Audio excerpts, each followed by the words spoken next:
و هموطنان حاضر در این محفل پیام فدراسیون فرهنگی ترکان افغانستان را خدمت شما و کافه مردم جفادیدی کشور تقدیم و روحیه شهید پروری شما مردم باش آمد کشور را از بارگاه ایزد دلایزال اندر تعالی آرزو می کند.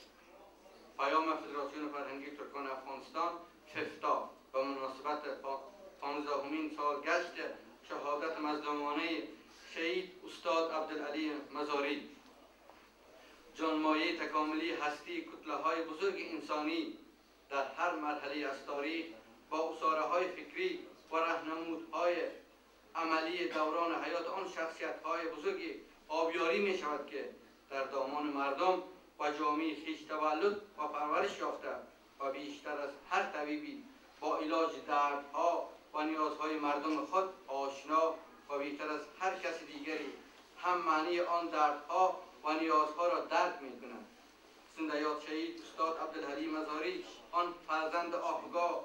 و پیکارگر خلق و پاخواسته هزاره و آموزگار نسلی مبارزات حق طلبانه همه خلقها بالخاص اقوام و ملیت‌های محکوم کشور ماست که با رجوع صادقانه‌اش با آموزه های ناب آموزگار روزگار دردها و رنج‌های مردمش را بیشتر از هر کسی که در عصر او زیستی و تحلیل و ارزیابی کشید و راه علاج آن همه دردها و رنج‌ها را با پایان بخشی منطقی و علمی نابرابری‌های ایمان شده در گذشته و امروز حیات مجموعی باشندگان میهنش به بازرسی گرفت و علاج این زخم چرکین را که حاصل شوم مناسبات ارباب رعیتی و نظام قبیلوی در کشور ماست داهیانه با شیوه های برخورد علمی و جامعه شناسانه با آنها که آری از توارز هر نوعی خود برتربینی در میان خود مظلومین باشد پیش بینی نمود. این مرد مدبر که معنی تعلق ذاتی خویشتن را با نام پر افتخار و خلق آزاده هزاره در ادامه پیکار آگاهی بخش و رهایی بخش خلق خود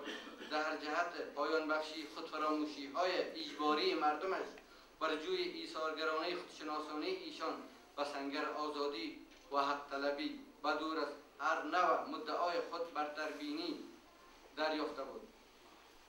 معنی درد و رنج هزاره بودن را در این زندان با پاشده نظام قبیلوی بهتر از هر کسی درک می‌نمود و مدرس خبره این درک و دیگران با رجوع عالمانه با مفاهیم مقدس انسان بودن و با هم بودن و دور از گرایشات واهی من نجیبتر، من اصیلتر، من بهتر و من مستحقتر داد جامعه بود که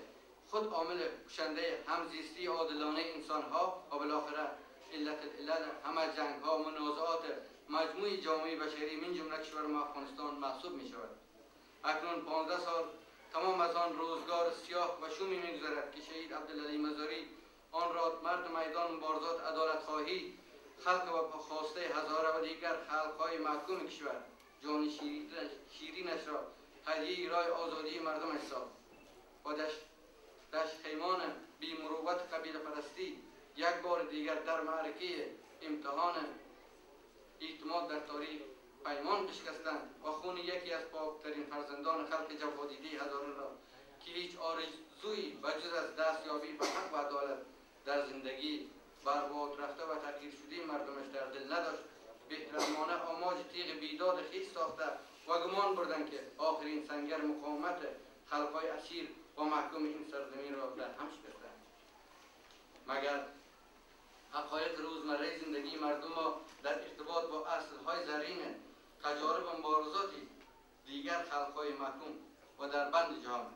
گواه بر آن است که مدرسه حق طلبی و عدالت‌خواهی یک جامعه در هیچ حالتی مسدود نمی‌شود مگر اینکه اصل بیدادگری و ستم را در آن جامعه از ریشه نابود ساخت و درسنامه‌های این مدارس دائما با خون بی‌ترین فرزندان آنها نگارش می‌یابد و هیچ بیدادگری با هیچ تزویری هم آنها را به نابودی مطلق کشانیده نمی‌تواند.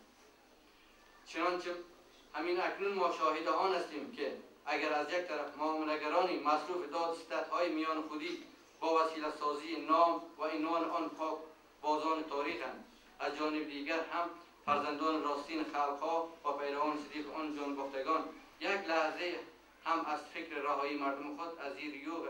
نابرابری ها غافل نبودند و هر روزی هم به پهنا وسعت علمی و عملی مبارزات خود می‌افزایند که جماعات کنونی با تکامل روز افزون شیوه‌های مبارزاتی با بکارگیری همه وسایل علمی و عملی آن بهترین مصداق این مدعاست. ما امیدوار آنیم که این راه و این شیوه با ارزگذاری به ارزش‌های فزاینده تجارب روزمره مبارزات خلق‌ها و الگوبرداری صادقانه از عملکردهای ایثارگرانه و بی‌ریای جانباختگان راه حق و عدالت همچنان به خلاقیت ادامه یابد و جویباری را که رفتگان با خونهای پاک خویش و جا گذاشتند بر رودبار عظیم مبارزات خلق منبدر شود تا عدالت تامین و نابرابری ما و همیشی تاریخ این سرزمین شود. تا هزاره، ازبک، ترکمن، تاجیک، بلوچ، نورستانی، پشه‌ای، ایماق، پشتون، قزلباش، تاتار، قرغیز، قزاق و دیگر باشندگان کشور بتوانند در کنار همدیگر با صلح و برادری و در یک فضای برابری امرار حیات دائمی نموده و شر فتنه و فساد سودجویانه دوران خود که در متن همه چیز حتی خونهای پاک شهدا و ارمانهای انسانی مردم مظلوم در معرض معامله‌گری‌های غیر انسانی و سودجویانه قرار می‌گیرد نجات حاصل نموده بتوانند. عدالت و برتری نخستین شرط برقراری صلح و امنیت در هر جامعه است. در جامعه‌ای که بی‌عدالتی و نابرابری وجود دارد خود گویای موجودیت عملی عامل جنگ در متن آن جامعه است که اگر روزی چند با زور و جبر و خاموشی گراید روز دیگر حتما آتش آن از زیر خاکستر ظلم سربلند خواهد کرد. پس بیایید بی‌عدالتی، زورگویی و خود برتربینی ها را از جامعه خود به دور سازیم تا بتوانیم صلح حقیقی را در جامعه خود تجربه نماییم. با آرزوی تحقق این آرزوی پاک انسانی شاد باد ارواح پاک شهدا و مستحکم باد وحدت مبارزاتی خلق‌های محکوم از طرف شورای مرکزی فدراسیون فرهنگی ترکمن افغانستان افتاد.